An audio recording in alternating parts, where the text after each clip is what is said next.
Hello बच्चों। मैं ममता भदौरिया आज आपके एसएसटी की क्लास लेकर आई हूँ। इसमें मैं आपको चैप्टर 2 सिविक्स का स्ट्राइविंग फॉर इक्वलिटी पढ़ाऊंगी। तो चलिए बच्चों, हम पढ़ना स्टार्ट करते हैं। Chapter 2 striving for equality. Let's start. Some interesting fact about India. India के कुछ इंटरेस्टिंग फैक्ट हैं, जैसे कि number 1, 8 major religions of the world all are in India. India में वर्ल्ड में जितने भी रिलीजन है उसमें से 8 मेजर रिलीजन इंडिया में लाई करते हैं। 2200 लैंग्वेजेस इंडिया में लगभग बोली जाने वाली भाषाएं 2200 है, जिसमें से 22 लैंग्वेजेस इंडियन कॉन्स्टिट्यूशन में है और 200 लैंग्वेज इंडिया में बोली जाने वाली लैंग्वेज। 100 डांस फॉर्म इंडिया में, डांस फॉर्म 100। तो इस प्रकार से differ in attitude, opinion, race, form, talk, feel, play, eat, speak. इन सब वैरायटी में इंडिया में डिफरेंसेस पाए जाते हैं। डिफरेंट टाइप के पीपल इंडिया में रहते हैं, डिफरेंट ड्रेस पहनते हैं, डिफरेंट दिखते हैं, डिफरेंट टाइप की टॉकिंग करते हैं, उनकी फीलिंग्स भी डिफरेंट टाइप के गेम खेलते हैं, food habit different different type की। तो इस टाइप से इंडिया एक डाइवर्स कंट्री है। चलिए आगे नेक्स्ट स्लाइड में पढ़ते हैं। At this diversity is not always celebrated. तो ये जो डाइवर्सिटी है ये हमेशा सेलिब्रेट नहीं की जा सकती। ऐसा क्यों है? ऐसा इसलिए है because we feel safe and secure with people who look, talk, dress and think like us. हम ऐसे लोगों के साथ अपने आप को सिक्योर और सेफ पसंद करते हैं, या हमें लगता है जो हमारे जैसे दिखते हैं, हमारे जैसी बातें करते हैं, हमारे जैसे ड्रेस पहनते हैं, और उनकी जो थिंकिंग है वो भी हमारी जैसी होती है। तो ऐसे लोगों के साथ में हम अपने आप को सेफ और सिक्योर फील करते हैं। तो इसीलिए हम कहते हैं कि जो डाइवर्सिटी है वो हमेशा सेलिब्रेट नहीं की जा सकती। In the last 7 decades since independence various field, लगभग 70 सालों में कह सकते हैं, इंडिया जब से इंडिपेंडेंस हुआ बहुत सारे फील्ड में हमें सक्सेस मिली। हमने अपने आप को चेंज किया। We have succeeded in approving many social evils. बहुत सारी बुराइयों को, सामाजिक बुराइयों को हम लोग दूर करने की कोशिश की। लेकिन उसके बावजूद भी हमारे समाज में कुछ बुराइयां अवेलेबल हैं, जैसे कि इनइक्वलिटी, जिसको कि दूर करने का हम प्रयास कर रहे हैं और हमें उसे दूर करना भी चाहिए। तो चलिए इक्वलिटी के बारे में हम आगे पढ़ते हैं नेक्स्ट स्लाइड में। General perceptions about rural peoples. Village में जो लोग रहते हैं उनके क्या विचार, उनके क्या परसेप्शन है, उसके बारे में हम जानते हैं। More than 50% of all Indians live in villages. India में लगभग 50% से लोग, 50% से ज्यादा लोग जो है वो विलेज में रहते हैं। Villages do not care about their health, they are full of superstitions. जो विलेजेस होते हैं वो अपनी हेल्थ की केयर नहीं करते, वो सुपरस्टिशंस में बिलीव करते हैं। People in villages are backward. जो विलेज के लोग हैं वो बैकवर्ड हैं and do not like to use modern technology. और वो आज की टेक्नोलॉजी को, जो मॉडर्न टेक्नोलॉजी है उसको यूज करना नहीं जानते या उसे लाइक नहीं करते यूज करना। In peak harvesting and plantation season families spend 12 to 14 hours working in the field. जब हार्वेस्टिंग एंड प्लांटेशन का सीजन पीक पर होता है, हार्वेस्टिंग मीन्स, प्लांटेशन मीन्स जब खेतों में बीज डालते हैं वो समय, और कटाई के समय, हार्वेस्टिंग के समय जो फार्मर्स होते हैं वो लगभग 12 to 20 आवर्स अपने फील्ड में बिजी रहते हैं।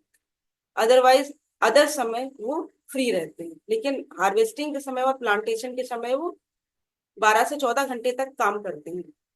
उसके बाद villagers are force to migrate to cities in the search of work. Villagers पे ये फोर्स भी रहता है कि वो सिटी में जाकर के काम ढूंढे, क्योंकि साल में उनके पास बहुत कम समय ऐसा होता है जब वो बिजी रहते हैं, और वो बिजी रहते हैं सिर्फ हार्वेस्टिंग के समय और प्लांटेशन के समय। बाकी समय वो फ्री रहते हैं। तो उनके ऊपर अपने घर चलाने का एक फोर्स रहता है, इनकम का फोर्स रहता है, जिसकी वजह से वो माइग्रेट करते हैं, सिटी में जाते हैं और वहां पर काम की तलाश करते हैं। General perception about urban people. Urban peoples के बारे में कुछ परसेप्शंस हैं। अर्बन पीपल कैसे होते हैं? Life in the city is easy, people here are spoiled and lazy. तो ये मानना है, लोगों का परसेप्शन है कि जो सिटी के लोग होते हैं उनकी लाइफ इजी होती है और वो बहुत लेजी होते हैं, स्पॉइल्ड होते हैं और लेजी होते हैं। In cities families spend very little time with each other. और सिटी में जो लोग होते हैं वो एक दूसरे के साथ बहुत कम समय बिताते हैं, क्योंकि वो एक्स्ट्रा बहुत बिजी पर्सन होते हैं और वो अपने काम में बिजी रहते हैं। वो दूसरों के कामों में इंटरफेयर नहीं करते, सिर्फ अपने ही काम में मन लगा के लगे रहते हैं। Next, people in city only care about money, not about people. और सिटी के लोग सिर्फ मनी की केयर करते हैं, लोगों के बारे में वो नहीं सोचते। Living the city is expensive, city में रहना एक्सपेंसिव होता है। A large part of peoples earning is spend on rent and transport. जो सिटी के लोग होते हैं उनका जो इनकम होती है वो ज्यादातर वो अपने रेंट में और ट्रांसपोर्ट में खर्च करते हैं। और सिटी की लाइफ ज्यादा, लिविंग जो है वो ज्यादा एक्सपेंसिव भी होती है। City people can not be trusted, they are cunning and corrupt. और लोगों का ये भी परसेप्शन है कि जो सिटी के लोग होते हैं उन पर हम ट्रस्ट नहीं कर सकते, they are not, they can not be trusted and they are cunning and corrupt. और वो करप्ट होते हैं, कनिंग भी होते हैं और करप्ट भी होते हैं। चलिए आगे पढ़ते हैं। आगे है प्रिजुडाइज एंड स्टीरियोटाइप। तो सबसे पहले हम प्रिजुडाइज को समझने की कोशिश करते हैं। प्रिजुडाइज होता क्या है? What is prejudice? Prejudice means to जज अदर पीपल नेगेटिवली और सी देम एज इंफीरियर। यानी कि जब हम किसी को प्री जज करते हैं और उसके बारे में नेगेटिव ओपिनियन बनाते हैं तो हम उसको कहते हैं प्रिजुडाइज। इस प्रकार से प्रिजुडाइज का मतलब होता है, प्रिजुडाइज मीन्स जज अदर पीपल नेगेटिवली और सी देम एज इंफीरियर। अभी इसका एग्जाम्पल हम आगे वाली स्लाइड्स में पढ़ेंगे। इससे पहले हम स्टीरियोटाइप को समझते हैं। स्टीरियोटाइप मीन्स होता है प्रिजुडाइज और प्री कंसीव आइडिया। जो प्रिजुडाइज और प्री कंसीव आइडियाज होते हैं वो स्टीरियोटाइप को लीड करता है, उसको क्रिएट करता है, उसको आगे बढ़ाता है।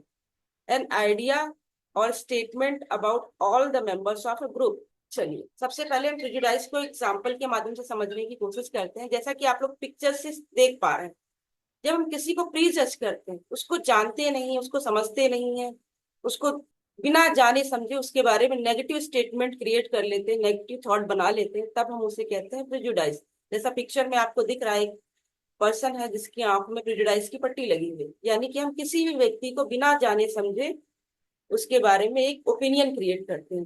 जैसे we can be prejudice about many things, बहुत सारी चीजों में हम प्रिजुडाइज करते हैं।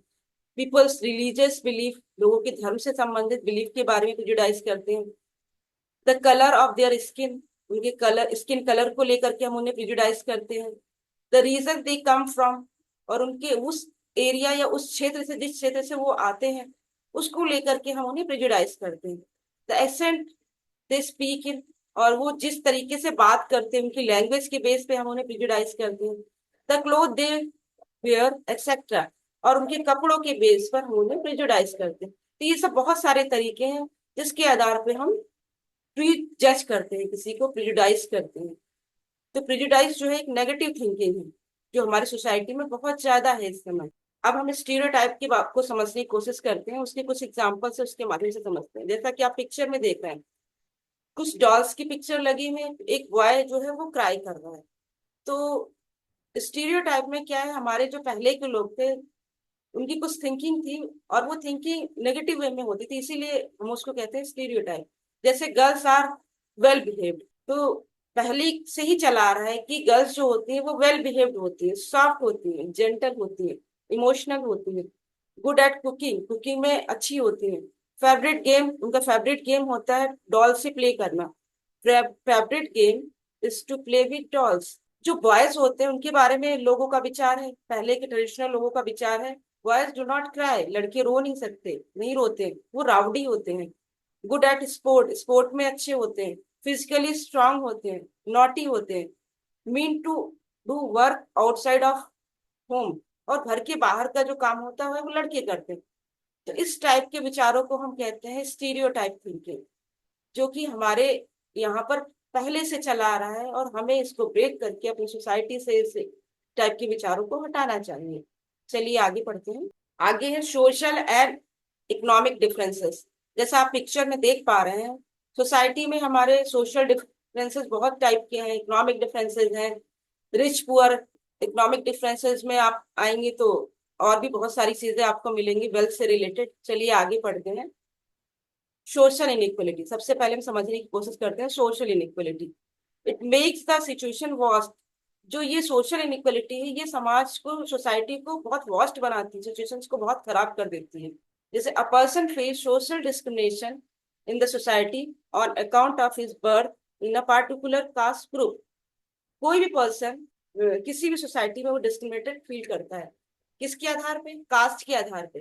जिस पार्टिकुलर कास्ट में वो जन्म लेता है, उसके आधार पर अगर उसके साथ कोई भेदभाव होता है तो हम उसको कहते हैं सोशल डिस्क्रिमिनेशन, सोशल इनइक्वलिटी। समाज के आधार पे एक पार्टिकुलर कास्ट में जन्म लेने के आधार पे उसके साथ भेदभाव होता है। और इस भेदभाव के आधार पे जब हम उसके साथ कोई भी डिस्क्रिमिनेशन करते हैं तो उसको हम कहते हैं social inequality. Deprived caste fail to get good jobs and remain ignorant and poor throughout their life। जो deprived class यानी वंचित कास्ट के जो लोग होते हैं, वो गुड जॉब पाने में असफल रहते हैं, और जो उनकी पूरी लाइफ होती है वो लोगों की इग्नोरेंट झेलने में चली जाती है, और हमेशा पूरी जिंदगी वो पुअर के पुअर ही बने रहते हैं। इकोनॉमिक इनइक्वलिटी, समाज में आर्थिक असमानता भी बहुत ज्यादा है।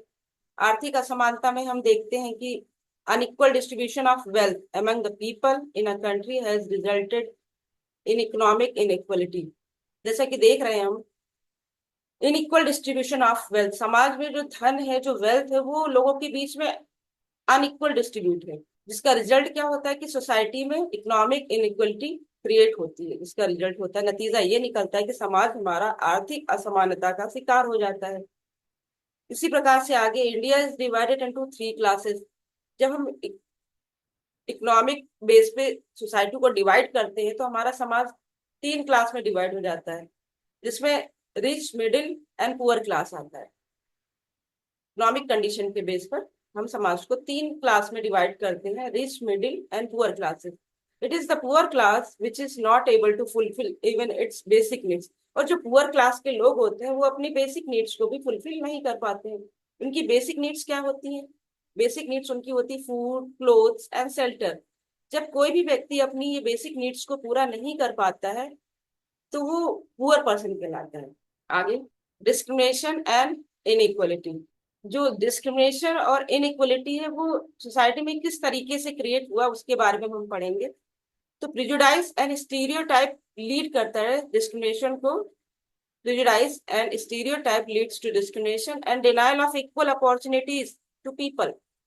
तो प्रिजुडाइज और स्टीरियोटाइप डिस्क्रिमिनेशन को बढ़ावा देता है और इक्वल अपॉर्चुनिटी देने से लोगों को मना करता है, डिनाई करता है। आगे, discrimination means to differentiate between people on the basis of their class, race, gender, religion, and economic background, etc.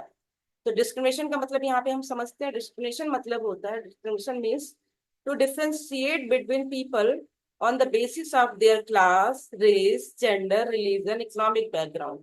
जब हम किसी भी व्यक्ति को उसके क्लास के आधार पर, रेस के आधार पर, जेंडर के आधार पर, रिलीजन के आधार पर और इकोनॉमिक बैकग्राउंड के आधार पर अलग करते हैं, डिफ्रेंशिएट करते हैं, तो इस तरीके की प्रक्रिया को डिस्क्रिमिनेशन कहा जाता है। सोशल डिवीजन बेस्ड ऑन वर्ण system.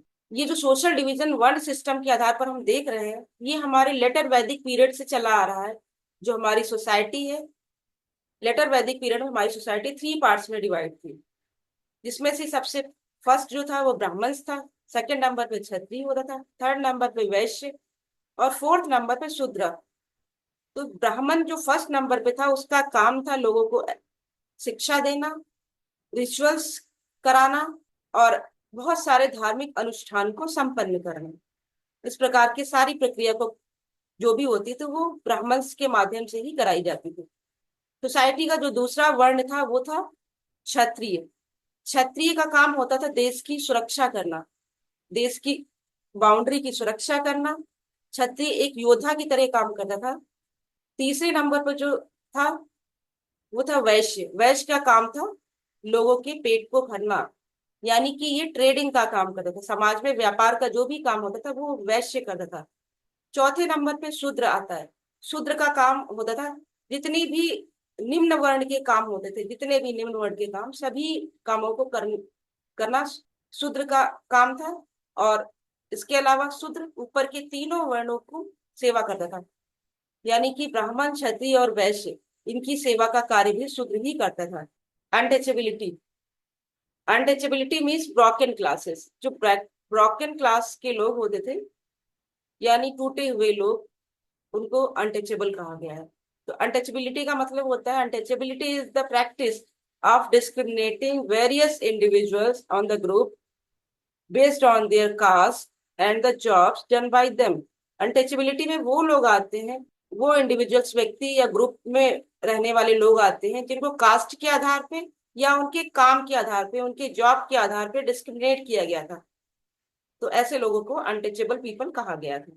The first experience on untouchability by doctor Bhimrao Ambedkar in 1901। तो ये भीमराव अम्बेडकर की स्टोरी है कुछ। भीमराव अम्बेडकर भी एक इस एविल का शिकार हुए थे। तो भीमराव अम्बेडकर एक ग्रेटेस्ट इंडियन लीडर थे जिन्होंने अपने एक्सपीरियंस को शेयर किया। उनके साथ जितना भी भेदभाव, जितना भी डिस्क्रिमिनेशन हुआ, वो सारी बातें उन्होंने बताई और समाज में इस एविल को दूर करने में उन्होंने बहुत बड़ा योगदान दिया।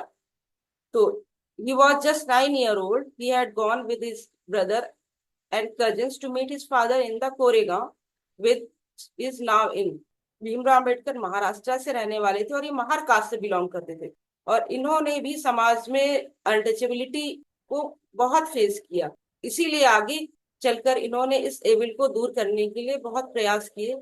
इन्हें फादर ऑफ इंडियन कॉन्स्टिट्यूशन भी कहा जाता है। इन्होंने भारतीय संविधान को लिखने का काम किया और भारत में ये जो सामाजिक बुराई है इसको दूर करने का बहुत बड़ा योगदान इन्होंने दिया। कास्टिज्म इन स्कूल, आप जैसा पिक्चर में देख पा रहे हैं, पहले के समय में इतना उच्च लेवल पर डिस्क्रिमिनेशन था। ये स्कूल में भी ये भेदभाव देखने को मिलता था। जैसा पिक्चर में आप देख रहे हैं, जो लोअर कास्ट पीपल है, अनटचेबल लोग होते थे, उनके बच्चे स्कूल में क्लास में नहीं पढ़ सकते थे। उनको पढ़ने का अधिकार नहीं था, इसलिए वो क्लास से बाहर डोर के पास बैठ के पढ़ रहे हैं। पिक्चर में आप देख रहे हैं जहाँ पे स्लीपर्स डले हुए हैं, वहां पे बच्चे बैठ के पढ़ने की कोशिश कर रहे हैं क्योंकि क्लासरूम में उन्हें पढ़ना अलाउ नहीं था। और स्कूल के टैप में वो पानी नहीं पी सकते थे। बहुत सारी प्रतिबंध थे उन पर सोसाइटी में। तो lower caste will sit out of the class. B R doctor B R Ambedkar, doctor Bhimrao Ambedkar is considered the father of Indian constitution and is also the best known leader of the Dalits. ये दलित के best known leader भी रह चुके हैं। इन्हें father of Indian constitution कहा गया है।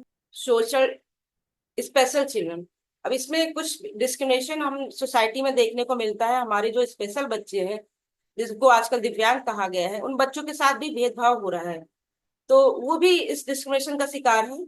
तो सोसाइटी में ये भी एक एविल है, इसको भी दूर करने का प्रयास किया जाना चाहिए। पीपल से all sorts of thing because of their disabilities, क्योंकि डिसेबिलिटी के आधार पे हम किसी के साथ भेदभाव नहीं कर सकते। सोसाइटी में बहुत प्रकार की डिसेबिलिटीज हैं, जैसे कि जो सुन नहीं सकते, वो जो देख नहीं सकते, जो चल नहीं सकते, जो बोल नहीं सकते, लेकिन उनके अंदर कोई ना कोई क्वालिटी होती है। अगर हमारी सोसाइटी के ये लोग, देश के डेवलपमेंट में इनका योगदान नहीं होगा तो हमारा देश उन्नति नहीं कर सकता। तो देश की उन्नति के लिए भी हमें इन लोगों को सोसाइटी के मेन स्ट्रीम में लाना चाहिए और समाज में इनका भी पूरा पूरा योगदान होना चाहिए। इसलिए इनके साथ भी किसी प्रकार का कोई भेदभाव नहीं होना चाहिए। ट्राइबल्स, सोसाइटी में हमारे कुछ ट्राइबल्स भी हैं जिनके साथ जो भी भेदभाव का शिकार है, जो ये भी डिस्क्रिमिनेशन का शिकार है। ये सोसाइटी का एक बहुत बड़ा पार्ट है जो देश के डेवलपमेंट में योगदान नहीं दे रहा है। तो इनको भी मेन स्ट्रीम में लाना चाहिए। इनके साथ जो भेदभाव है उसको कम करने का प्रयास करना चाहिए। Another section of our society which has been ignored and exploited by others are the tribals। Society का एक अदर सेक्शन और है जो कि इग्नोरेंस और एक्सप्लॉइटेशन का शिकार है, वो है ट्राइबल्स। वो है tribals. Tribals live in the natural surrounding in the hilly regions and are dependent on the forest. जो ट्राइबल्स होते हैं वो नेचुरल सराउंडिंग में रहते हैं, खास करके फॉरेस्ट में, और वो अपने आप को बाउंडेड रखते हैं। बाहर के लोगों को वो अपने एरिया में एंट्री नहीं देते हैं। इनके बहुत सारे रूल्स हैं जो कि वो ट्रेडिशनल होते हैं, वो अपने रूल्स को फॉलो करते हैं। They live in a primitive manners. वो अभी भी प्रिमिटिव मैनर्स में रह रहे हैं। उनका अभी भी पारंपरिक जो उनकी प्राचीन रीति रिवाज है वो उनके आधार पर अपने जीवन को अभी भी चला रहे हैं।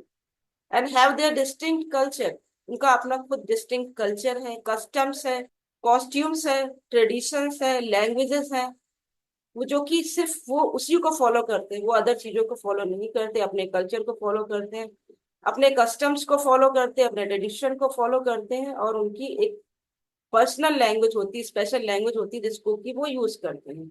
स्ट्राइविंग फॉर इक्वलिटी, जैसा कि आपने चैप्टर के नेम में ही देखा था, स्ट्राइविंग फॉर इक्वलिटी। अभी तक हमने देखा इक्वलिटी से रिलेटेड जो भी प्रॉब्लम्स थी, क्या क्या कौन कौन इन सब चीजों को इनइक्वलिटी का शिकार है, जिसमें प्रिजुडाइज स्टीरियोटाइप का मेन रोल है जो कि डिस्क्रिमिनेशन को बढ़ावा देता है। और ये जो डिस्क्रिमिनेशन है सोसाइटी में इनइक्वलिटी को बढ़ावा देता है।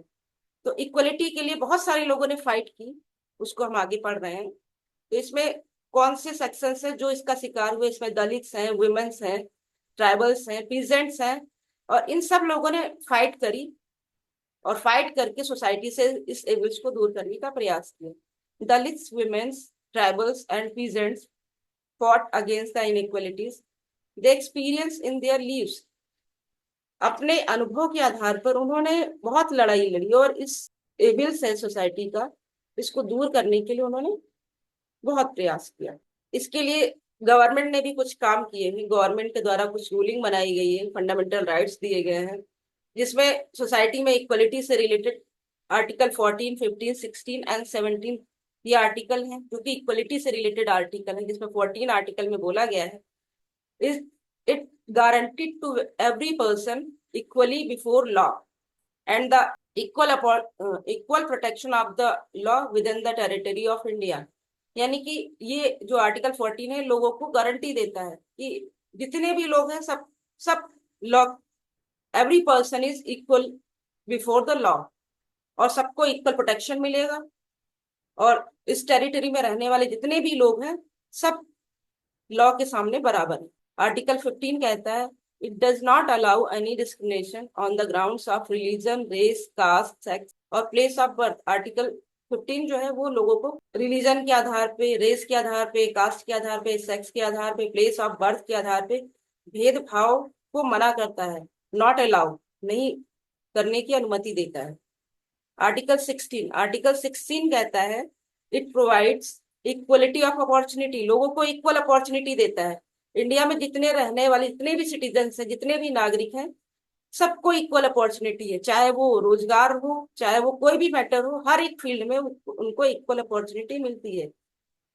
It gives power to the state to make provisions for disadvantage groups, और इसमें कुछ जो डिसएडवांटेज ग्रुप्स हैं उनको भी कुछ पावर दी गई है ताकि वो अपने आप को इम्प्रूव कर सकते हैं। पावर किस प्रकार की, रिजर्वेशंस दिए गए हैं, पावर में उनको रिजर्व, उनकी कुछ सीटें रिजर्व की गई हैं जॉब्स में, और यूनिवर्सिटीज में उनके एडमिशंस के लिए भी सीटें रिजर्व की गई हैं। इस प्रकार से उन्हें कुछ पावर्स दी गई। Seats are reserve for SCs and STs in the legislative and educational institution also। SCs और ST को एजुकेशनल इंस्टीट्यूशन में उनकी सीटें कुछ परसेंट रिजर्व की गई है, जो कि आर्टिकल 16 में आता है। उसके बाद आर्टिकल 17 कहता है अनटचेबिलिटी इज अबॉलिस्ड, यानी कि छुआछूत जो एविल है समाज में इसको दूर किया जाए, ये अबॉलिस्ट किया जाए। अगर कोई इस प्रकार की प्रैक्टिस करता है सोसाइटी में तो वो दंड का पात्र होगा। इस प्रकार से आर्टिकल 17 डिक्लेयर करता है कि अनटचेबिलिटी इज अबॉलिस्ड, अनटचेबिलिटी को खत्म कर दिया गया है। इक्वलिटी टू ऑल, सभी पर्सन सोसाइटी में इक्वल है और सबको समान अधिकार मिलने चाहिए। Equal opportunity means that all people will be treated equally और similarly and not disadvantaged by prejudice और बायस। यानी कि इक्वल अपॉर्चुनिटी का मतलब ये होता है कि जितने भी सोसाइटी में जितने भी लोग हैं सबको इक्वल ट्रीट किया जाए और सबको इक्वल एडवांटेज दिए जाए, किसी भी प्रकार का कोई भेदभाव ना हो, ना किसी के साथ कोई बायस हो, ना किसी कोई प्रेजुडिस हो। इसका मतलब है this means that the best person for a job और promotion is the person who earns that position based on qualification. इसका मतलब ये है समाज में अगर कोई भी व्यक्ति किसी भी जॉब को, किसी प्रमोशन को प्राप्त करता है तो वो अपनी क्वालिफिकेशन के आधार पर प्राप्त करें, अपने एक्सपीरियंस के आधार पर प्राप्त करें और अपनी नॉलेज के आधार पर प्राप्त करें। ना कि किसी भी उच्च सोसाइटी का व्यक्ति है तो वो अपनी जाति के आधार पे इस चीज को प्राप्त करे, या रिच पर्सन है तो वो अपनी अमीरी के आधार पे ये सब चीजें प्राप्त करे। Work place diversity values everyone differences. Work place में जो डाइवर्सिटी है वो नहीं होनी चाहिए। एवरी पर्सन डिफरेंस डिफरेंस आपको देखने को मिलते हैं, लेकिन सभी को इक्वल अपॉर्चुनिटी मिलनी चाहिए। इसीलिए कहते हैं इक्वलिटी टू ऑल, सभी पर्सन सोसाइटी में समान है। Reservation for SC and ST। The supreme court held that the constitution empowered that state to provide for reservation of seats in the favor of ST and SC candidates in matters of appointment and promotion।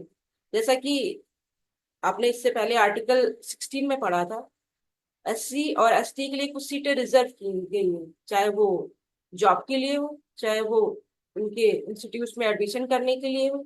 सभी जगह उनके कुछ percentage सीटें reserve की गई ताकि वो अपने आप को अपलिफ्ट कर सके।